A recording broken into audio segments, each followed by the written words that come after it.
नमस्ते विद्यार्थी मित्रांनो, माझं नाव आहे हेमलता सचिन कोकरे, PSC LLB। आज आपण आपल्या एज्युक्राफ्ट क्लासेस या YouTube चॅनेलवरती तुम्हा सर्वांचे मी खूप खूप स्वागत करते। आता आपण गणित या विषयामध्ये आज अंकवाचन घेणार आहोत आणि तेही मराठीमध्ये। जेव्हा आम्ही छोटे छोटे होतो ना, तेव्हा आमची बाई आणि गुरुजी अशाच पद्धतीने आम्हाला अंकवाचन घेत होते आणि ती पद्धत माझ्या अजून सुद्धा लक्षात आहे, म्हणून मी आवर्जून तुमच्यासाठी ही पद्धत घेऊन आलेली आहे। तर हा व्हिडिओ तुम्ही पूर्ण बघा आणि हा व्हिडिओ स्किप करू नका। आणि हा व्हिडिओ झाल्यानंतर, आपले अंकवाचन झाल्यानंतर मी तुम्हाला एक छानशी छोटीशी गोष्ट सांगणार आहे। तर तुम्ही व्यवस्थित लक्ष देऊन हे अंकवाचन करा आणि मग आपण शेवटी छानशी गोष्ट ऐकूया।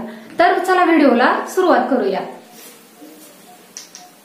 उभा एक, आडवे दोन, गाठीचे तीन, गायला पाय चार, हाताची बोटे पाच, उलटे तीन सहा, गुरुवाची शिंगे सात, छत्रीला काड्या आठ, उलटा एक नऊ आणि एकावर पूज्य 10।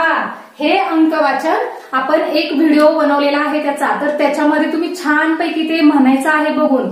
आणि पुढचा हा व्हिडिओ आहे ना, तो 1 ते 100 मी घेतलेला आहे आणि त्यासाठी तुम्ही हे व्यवस्थित ऐकायचंय बरं आणि माझ्या मागे म्हणण्याचा सुद्धा प्रयत्न करा।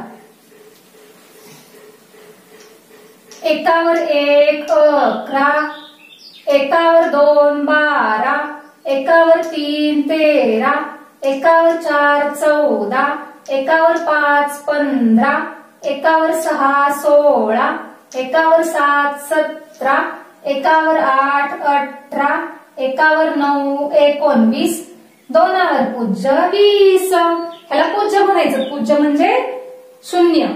आता आपण पुढचे अंक पाहूया। दोनावर 1 21, दोनावर 2 22, दोनावर 3 23, दोनावर 4 24, दोनावर 5 25, दोनावर 6 26, दोनावर 7 27, दोनावर 8 28, दोनावर 9 29 आणि तीनावर 0, तीनावर पूज्य 30। तीनावर 1 31, तीनावर 2 32, तीनावर 3 33, तीनावर 4 34, तीनावर 5 35, तीनावर 6 36, तीनावर 7 37, तीनावर 8 38, तीनावर 9 39, चारावर पूज्य 40।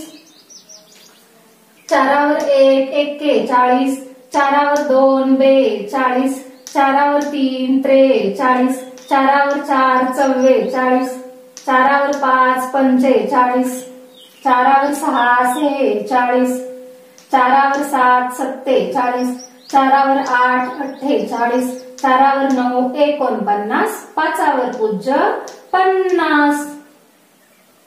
पाचावर 1 51, पाचावर 2 52, पाचावर 3 53, पाचावर 4 54, पाचावर 5 55, पाचावर 6 56, पाचावर 7 57, पाचावर 8 58, पाचावर 9 59, सहावर पूज्य 60। सहावर 1 61, सहावर 2 62, सहावर 3 63, सहावर 4 64, सहावर 5 65, सहावर 6 66, सहावर 7 67, सहावर 8 68, सहावर 9 69 आणि सातावर पूज्य 70।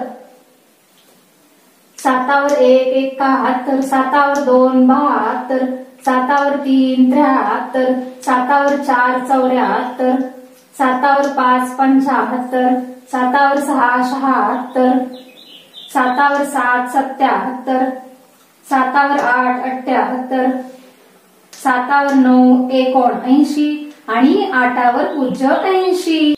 आठावर 1 81, आठावर 2 82, आठावर 3 83, आठावर 4 84, आठावर 5 85, 8 वर 6 86, 8 वर 7 87, 8 वर 8 88, 8 वर 9 89, 9 वर पूज्य 90, 9 वर 1 91, 9 वर 2 92, 9 वर 3 93, 9 वर 4 94, 9 वर 5 95, 9 वर 6 96, 9 वर 7 97, 9 वर 8 98, 9 वर 9 99 आणि 1 वर 2 पूज्य 100.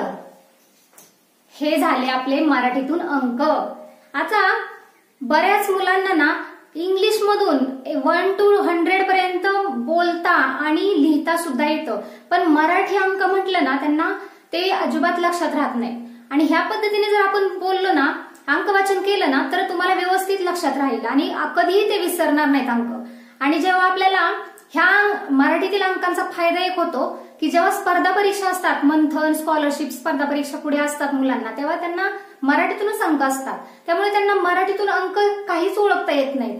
म्हणून आपल्याला मराठीतून अंक पहिले शिकले पाहिजेत आणि नंतर तुम्ही इंग्लिश मधून आपण नंतरचे व्हिडिओ घेणारच आहोत. तर ह्याचा सराव तुम्ही व्यवस्थित करा. आणि आपल्याला मी तुम्हाला अगदी मगाशी सांगितल्याप्रमाणे एक थोडीशी छोटीशी छानशी गोष्ट तुम्हाला सांगते, कारण तुम्ही खूप छान अभ्यास करता आहात. आता एक जंगल असतं आणि त्या जंगलामध्ये हत्तीन आणि तिचं एक छोटंसं पिल्लू राहत असतं आणि बाकीचे प्राणी पण आपल्या जंगलामध्ये त्या असतात. आणि तेव्हा काय होतं, एकदा हत्ती आणि हत्तींना आपल्या पिल्लाबरोबर तळ्यावरती पाणी प्यायला गेलेले असतात आणि ते तिघं पाणी पित असतात. हत्ती आणि हत्तीन त्यांना व्यवस्थित सोंडेनं पाणी प्यायला आलं, पण हत्तीचं पिल्लू जे आहे ना ते त्याला पाणीच प्यायला येणं झाले. ते तोंडानं पाणी प्यायला लागलं. तोंड कसं काय बरं, त्याला समजतच नव्हतं हे पाणी सोंडेनं कसं काय आई वडील आपले पितायत. मग आई वडिलांच्याही लक्षात आलं, ह्याच्या लक्षातच येत नाही पाणी कसं प्यायचं ते, कारण ते छोटंसं पिल्लू असतं. त्याच्यामुळे त्याला काय वाटतं, आता आपण काय करावं बरं, तहान तरी खूप लागलीये. मग आई वडील तशीच गंमत पाहत होते की ह्यांनी प्रयत्न केला पाहिजे, आपल्या पिल्लांनी प्रयत्न केला पाहिजे की कोणत्या पद्धतीने पाणी आपल्याला पिता येईल. मग तिकडून दुसरा एक हत्ती आलेला असतो पाणी पिण्यासाठी आणि तो हत्ती सोंडेने पाणी पित असतो. तेव्हा काय होतं, ते हत्ती बरोबर लक्ष ठेवतं की आता हे हत्ती हा आहे ना तो कसा पाणी पितोय. तेव्हा ते बघतं की सोंड खाली पाण्यात घालून ते पाणी हत्ती पित होता. मग तसंच ते पिल्लू त्या आपल्या सोंडीनं ते पाणी पिण्याचा प्रयत्न करतं आणि त्याला पाणी पिताही येतं. म्हणजे आपल्याला तेव्हा हत्ती आणि हत्तीनीला खूप आनंद होतो की आपल्या पिल्लानं काहीतरी प्रयत्न करून ते पाणी कसं प्यायचं ते समजावून घेतलेलं आहे. म्हणजे आपल्याही मुलांच्या बाबतीत असंच आहे की आपलीही मुलं ना मोठ्या माणसांचं अनुकरण करत असतात आणि जेव्हा ती हळूहळू मोठी होतात ना, तेव्हा ते जे लहानपणी शिकलेले असतात ते अख्ख्या आयुष्यभर त्यांच्या लक्षात राहिलेलं असतं. त्याचप्रमाणे आपण अभ्यास सुद्धा अशाच पद्धतीने मी तुम्हाला घेणार आहे आणि असेच सारे छान छान व्हिडिओ मी तुमच्यासाठी घेऊन आलेले आहे आणि येणार पण आहे. अशीच तुम्ही मला साथ द्या, म्हणजे पुढचे व्हिडिओ मी असे छान छान पद्धतीने गाणी, गप्पा, गोष्टी असं करतच आपण अभ्यास शिकणार आहोत. कारण गाणी आणि गोष्टी, गप्पा ह्यामधूनच मुलांच्या लक्षात राहतं. तुम्ही म्हणाल लगेच अभ्यास करून लगेच ती मोठी व्हायला पाहिजेत, असं नाही. जेवढा तुम्ही त्यांना एंटरटेन कराल तेवढं त्या मुलांच्या व्यवस्थित लक्षात राहील. आणि ह्या गोष्टी बरोबरच तुम्हाला हा व्हिडिओ कसा वाटला ते तुम्ही कमेंटद्वारे नक्की सांगा आणि हे व्हिडिओ तुम्ही पूर्ण बघत जावा, म्हणजे मी तुम्हाला ह्यातले ट्रिक, टिप्स जे काही सांगते ना तुम्हाला व्यवस्थित लक्षात येतील. आणि तोपर्यंत खूप छान छान गोड गोड मुलांना टाटा, बाय बाय, धन्यवाद.